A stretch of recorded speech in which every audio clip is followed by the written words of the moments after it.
Hello, hi. Um, I am going to show you a few things about leaves. We are going to do a leaf book project. Here you can see the four different shapes of different leaves. You got the lanceolate, oval, the cordate or heart-shaped, and the triangular. All leaves of trees kind of go in these different forms of trees and bushes. But we're going to concentrate on trees this unit. Again, and then we have these. These are very important. We have the simple leaf, and the simple leaf is on a twig. It's one piece, and when it falls off, one piece just falls to the ground and it grows on the twig itself. Okay, so that's the simple leaf. Many examples of simple leaves, such as maples, oaks, popple, aspen, a lot of the common ones around here. Then we have the compound palmate, and this one is, again, here's this whole portion is a leaf. These are leaflets around the outside. They're called leaflets. It breaks off here to fall, and it also grows from that point. And when it falls, the whole piece leaves and goes down. Compound pinnate. This is the ashes and the walnut trees, some others. And here you see these leaflets on this leaf. These do not fall off separately. They belong to this one stem, and this whole piece falls to the ground. And compound doubly pinnate is, you can see, it just gets more complicated. So these, you need to know these as well as shapes.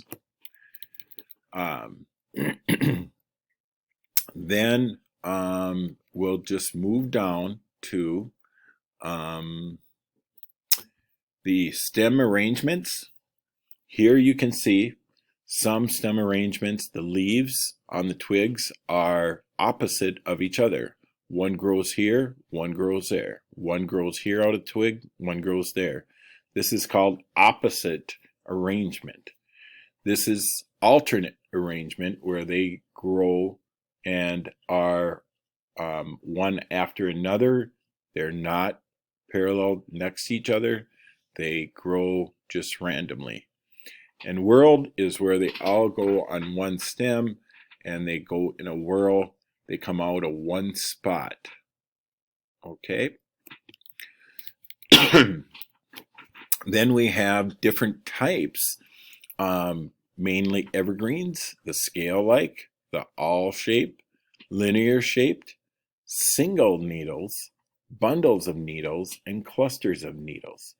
So these here are like the pine trees, the red and the white pine. These over here are firs. These are spruces. And those are the main ones in this area that you would normally see. Then we move down and we have broadleafs, like this sugar maple right here. The broadleafs is like the name, they're very broad and open. And not only the maples, but oaks, popples, aspens, basswood, many leaves in this area are broadleaf.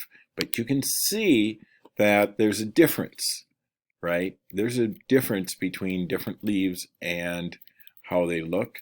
And of course, these needle-like ones from trees are much different than the broadleaf one. And here is a very important picture, and I hope for you to study and understand it. This picture is of a maple, a silver maple. And silver maple, the sinus is down deep within the leaves structure. And you can think of sinus as in your nose. It goes down deep into the nostril, you could say. So that's a sinus that goes down. A lobe is part that sticks up. You can think of your earlobe as it's sticking out. That's the lobe of the leaf. The petiole is that main stem that goes up through the leaf here. This connects to the twigs. The margin is in between here. The margin is the outside of the leaf surface here as I go around. That's the margin. On this particular leaf that does not have any lobes, the entire margin is all the way around here, and the midrib is right here, and the petiole is at this point here. So these are just parts of leaves, and these should be studied and looked at over and over again. We'll have some, as you pick your leaves for your leaf project, I want you to be thinking about these. You are going to label what kind of leaf yours is. Is it oval? Is it lanceolate? Is it any of these? Is it simple? Is it compound? You will decide on that. And then also opposite, alternate, world. When you pick your leaf, I want you to check to see on the stem, was it opposite? Was it alternate? Was it world? So that you can put that down next and label your leaf. Again, too, if you use mainly these three for evergreen type of trees, of the spruces, the firs, and the pines. And then, or is it a broadleaf, which is probably the most common unless you live where a lot of pine trees and evergreens grow. And then we're going to also have at least one page showing that you understand the leaf characteristics. And that's it for now. So study these pictures, and so you can understand and be able to label these if you did have a quiz. Continue studying all of these.